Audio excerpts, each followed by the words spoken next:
I'm Robert Berman. I'm in my gallery in Bergamot Station, and I am exploring the exhibition called Very Appropriate, which is our summer show of 2017.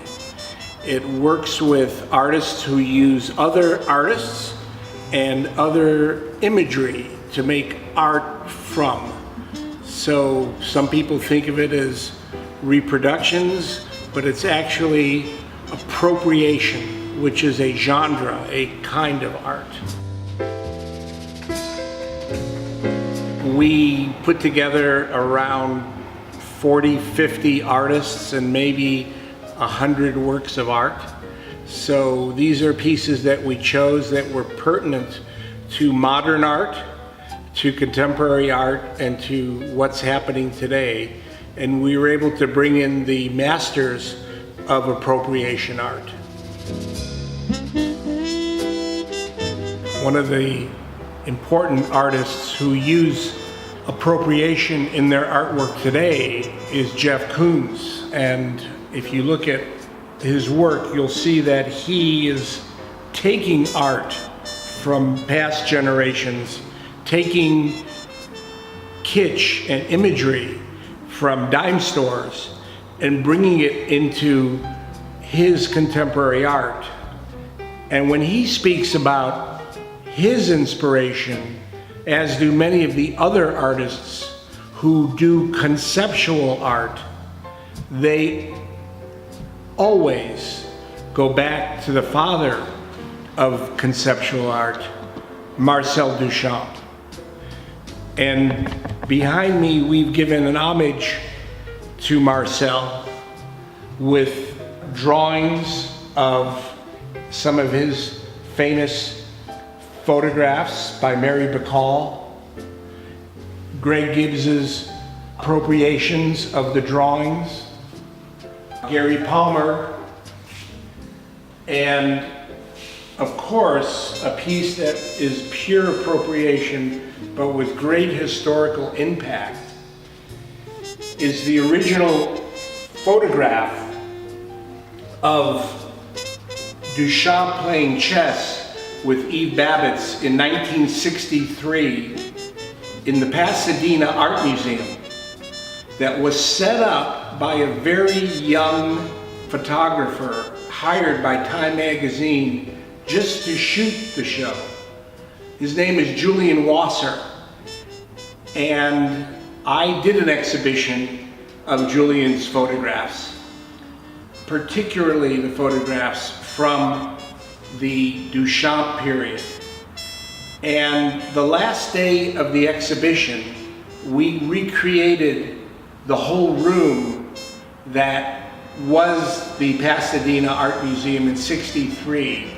And John Caleo, a very fine LA artist, came in and he took the photo of actually Julian Wasser, now the same age as Duchamp, 53 years later.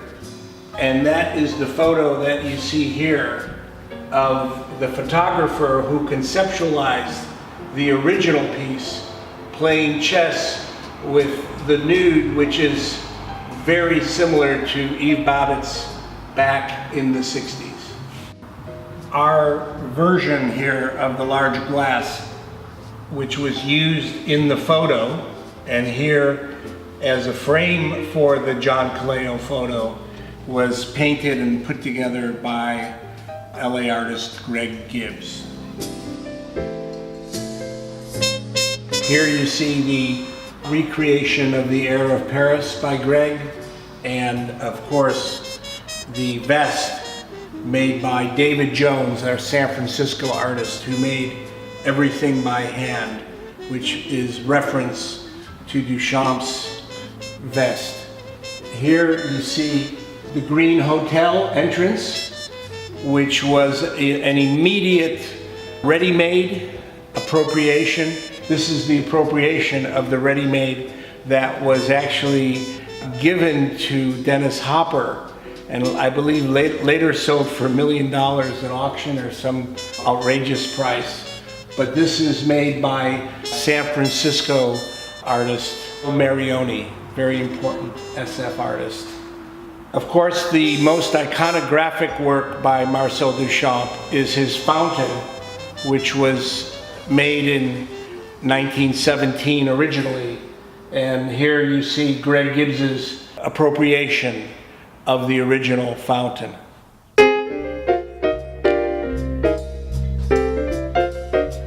All through the 20th century, Duchamp's best friend and collaborating artist, both with photography and ideas, was one of my favorite artists, Man Ray. And here you see appropriation artists working on some of Man Ray's most important imagery.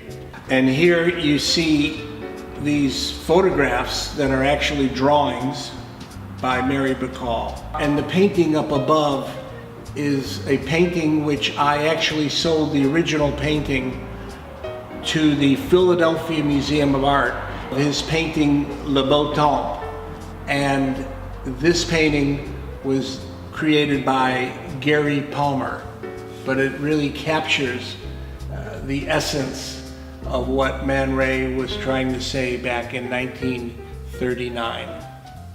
Here you see Object to be Destroyed by Greg Gibbs.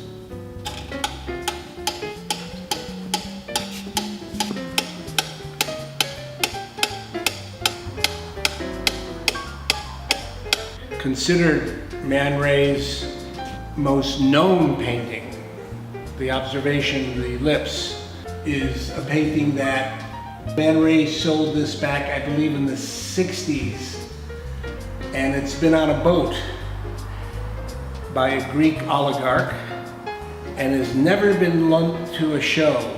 So the original of l'Observatoire has never been seen in real life, but Greg Gibbs did an incredible appropriation.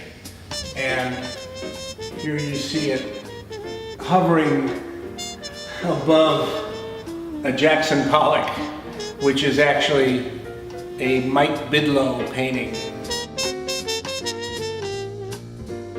Here is a Sherry Levine photograph paid in homage and appropriation of Edward Weston. And below it, here we have an homage to Magritte done by Mike Bidlow. And here you see the Guernica image, the most intense work captured in minimal essence by Tom Marioni. So a piece that we're really proud of in the exhibition is this 1974 work by Richard Pettibone of a typical artist and model, but the artist as a monkey. So you would think, of course, it was a Picasso, but it is indeed Richard Pettibone. And these on either side are the urinal studies by Mike Bidlow. Also by Mike Bidlow is this bronze of Brancusi, which is really a conceptual masterpiece. One of the works which we are most happy to have in the exhibition is one of the first artists in the contemporary world to be known for doing appropriation, and that is this work here by Sturdivant. Elaine Sturdivant was an American artist who lived in France and did Duchamp and Warhol and all Lichtenstein and all of her contemporary artists. She had a major show 2 years ago at MoCA here, and this work is from 1965. The work above it is by one of Warhol's proteges, an artist who I showed back in the mid and late 80s, a good friend, Ronnie Catrone, and he appropriated cartoon imagery, especially that of Woody the Woodpecker. And he would take images like this blow-up of a found object, and in a very Duchampian vein, come up with an original work of art. Here is an important original assemblage by LA artist Alexis Smith from the early 90s. And above it is a work that we find very intriguing as a conceptual art piece by Lutz Bachner. Everything about it is conceptual, including her name. But she did this series, I believe, only back in the early 90s. And these are sought after by museums around the world. Here, these three are Russian icons that are appropriations by Valentin Popov. And of course, he's taken traditional icons, but added Batman, Superman, and Wonder Woman as his iconic heroes. Up above, you see a really incredible work by Greg again, which is not wool. Reference, of course, to Christopher Wool. This, of course, is the appropriation of the cartoon characters, The Simpsons, of reference, though, as Simpson as Jackson Pollock urinating in Peggy Guggenheim's fireplace. And then we were very lucky to be able to get these three amazing works by Vic Muniz. And these are referenced, of course, to one of the most iconographic paintings of California by Ed Ruscha.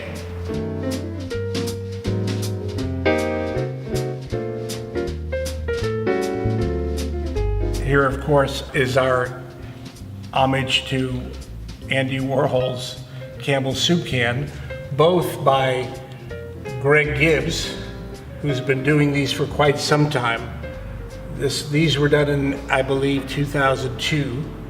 And this from 1994 is a Liza Lou piece of a soup can done in beads.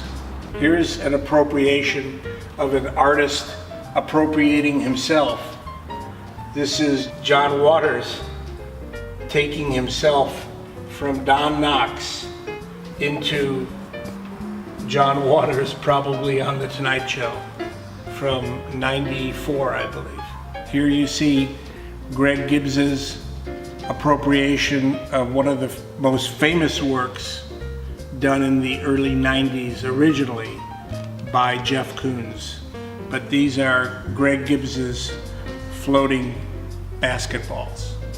In 1972, Andy Warhol sent to LA gallery, actually publishers, Gemini, and Gemini gave it to Jeff Wasserman, who was the ultimate silkscreen artist of Los Angeles, to make the Vote McGovern, which was a fundraiser back in '72. And then in 2008, John Kaleo and I came together and we made the Vote Obama, which is now in a lot of art history books.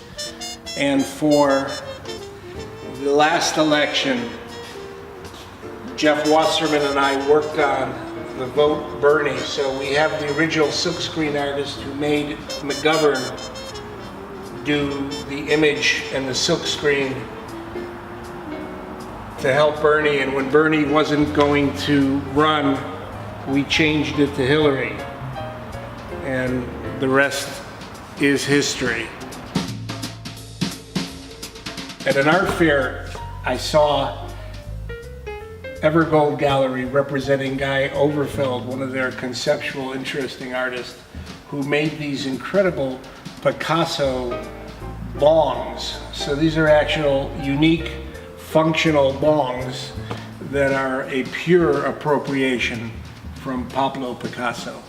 An artist that I showed almost 7-8 years ago is Hugh Brown. who got a lot of attention in the museum show for his appropriations with using the fetish of a chainsaw in all of his work. In his early works, he didn't. He was using pure appropriation. But here you see the work that is exactly like a Sugimoto, but it's the Chainsaw Massacre being played over a 24-hour period. And of course, a arbus, but not a hand grenade, a chainsaw. And the Spruce Nauman, not with war, but with saw. And here's the famous Merritt Oppenheim, the fur teacup. But here you see, instead of a spoon, it is a chainsaw. It was a stroke of luck that David Truly, an artist that I've represented for many, many years and has done incredible shows for both in LA and San Francisco, had an idea of working off the concept of the Men in the Cities by Robert Longo, but he wanted to add the idea of spacemen floating through space, but with the same idea of Robert Longo. So his series fit right in with our very appropriate exhibition. These are Spacemen in the City by David Truly. Again, another work by Ronnie Catrone is the Tweety on a shark, which was ready-made found objects, which he did back in 1987. The idea of him doing blow-up dolls, something that, of course, became iconographic for Jeff Koons.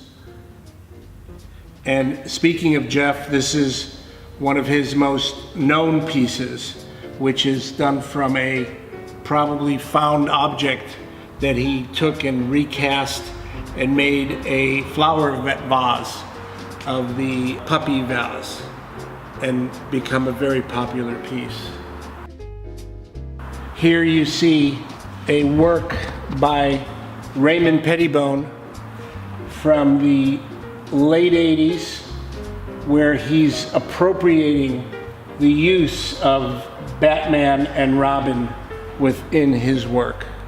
In reference to the work by Ronnie Catrone from 1987, this is a new work by Greg Gibbs with found objects of blow-up dolls, referencing, of course, Jeff Koons. And this one is called Kissing Cousins. Nick Agate contributed quite a lot of work, including his incredible carvings of Smith and Lichtenstein, a lot of other great artists. And this here you see is a reference of a piece made by Richard Prince, his signed bag. So this is an original Prince where he actually appropriated the Playboy imagery, which I believe was stolen from somebody else, and he made it his own. So this is an exciting work by Richard Prince. An artist that I showed right out of grad school, brought to me by Jeffrey Valance, was Cameron Jamie, and he was a true appropriation artist back then, who would write letters and drawings to fictitious people and get back ephemera, of which he incorporated in his art. And we have two examples. This is the letter to Mr. Clean, and here is the letter and picture and ephemera to Mr. Peanut. A true appropriation. There's so much in this exhibition to see. We can't possibly do it all in this video, but this work by Greg Gibbs, very appropriate, that is in emoji, not wiener, is quite a fun piece. And of course, Jeff Koons, who took other people's masters' paintings and put his balls in front of them. We were very happy that Greg had the idea to put the balls on works appropriated by Jeff Koons. So the whole show is based on humor, based on art history, based on popular culture, and we're very proud, and we hope you come see it. It'll always be alive on the RobertBermanGallery.com website. Thank you.